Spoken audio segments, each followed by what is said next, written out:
Hey guys, B-Tier Plumbing here, and today I'm here with my new 2022 Kohler Highline Class 5 toilet. And yes, this toilet is brand new, and yes, it is on a Sterling Wyndham tank, only because I don't have access to a Class 5 tank right now because it is in storage. But honestly, I think this tank, or at least the flush valve inside, provides a much better flush than a flush tower would, or whatever Kohler's aqua piston system is.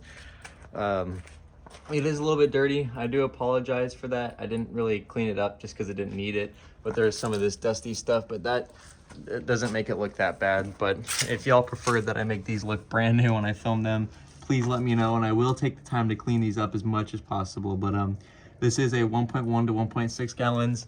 I believe this is flushing on 1.6. It is set to the water line, or at least the water line that was in the tank.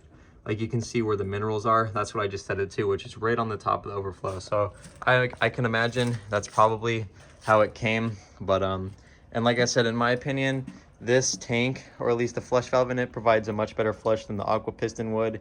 And it is a slightly longer flush. It might be just barely more than 1.6. I don't know for sure, but here is a flush.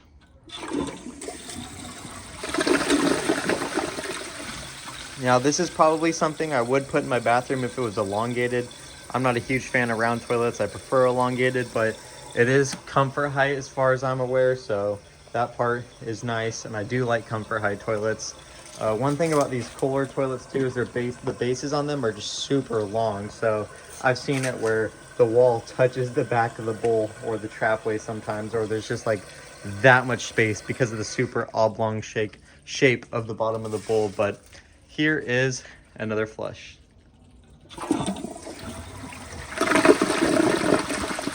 The bowl rinse doesn't seem too bad on this, and this toilet actually has quite a bit of rim jets, which is very nice. Hopefully y'all can see those, and there's some bigger ones at the front too, so nothing should get stuck in the front.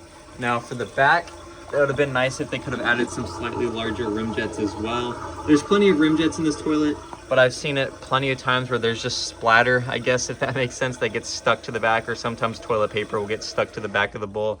I feel like bigger rim jets could eliminate that problem, but overall, I think this is a decent toilet. So here is another flush. And again, these are all just my personal opinions. Y'all might have a different opinion than I do.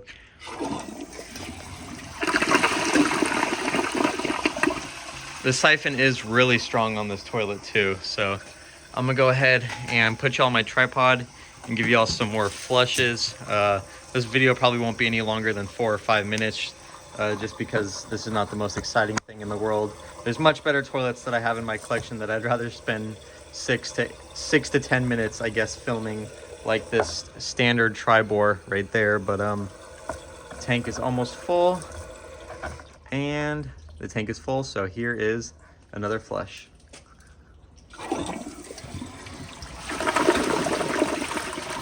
All right, so I'm gonna go ahead and lower the tripod now and give y'all more close-up flush. Let's see. Hopefully, it's not gonna be perfectly straight, but I'm gonna do my best here to align everything.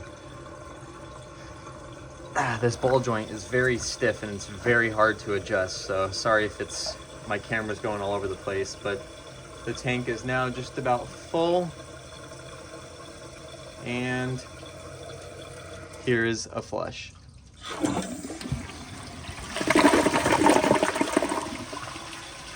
All right, now I'm gonna try to flush it like if it were on the original tank it were to come with.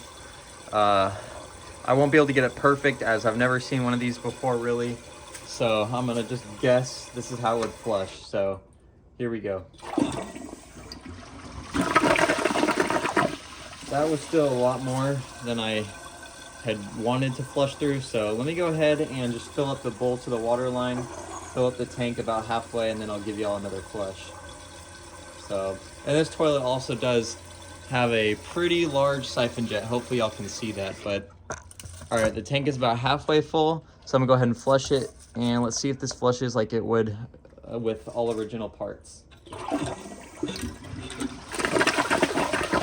So that's probably how it would flush. It would have a slightly weaker flush, or maybe powerful. I don't know how well the aqua pistons are, but the only problem with the aqua pistons, in my opinion, are just they seem to leak. They cause leaks and they don't hold up very long. So I'm gonna give y'all one more flush, and let's see. I'm gonna move this out of the way. I have the legs all extended weird, so it's not gonna want to stand on its own. But for the next flush, I'm just gonna go ahead and hold down the handle.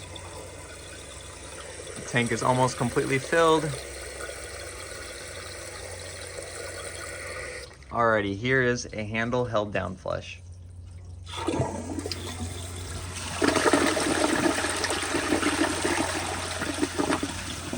Pretty long flush. So overall, this is a pretty decent toilet in my opinion. Eventually I will get around to doing performance tests, but it's super cold out and I'm only using the warm time during the day just to film these.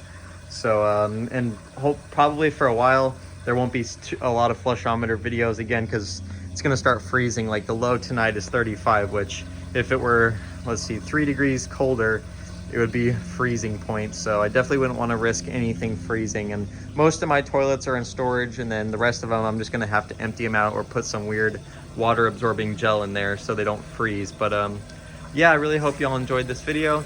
If you did, please like, subscribe, leave y'all's comments down below. And as always, I will see y'all in my next video. Bye.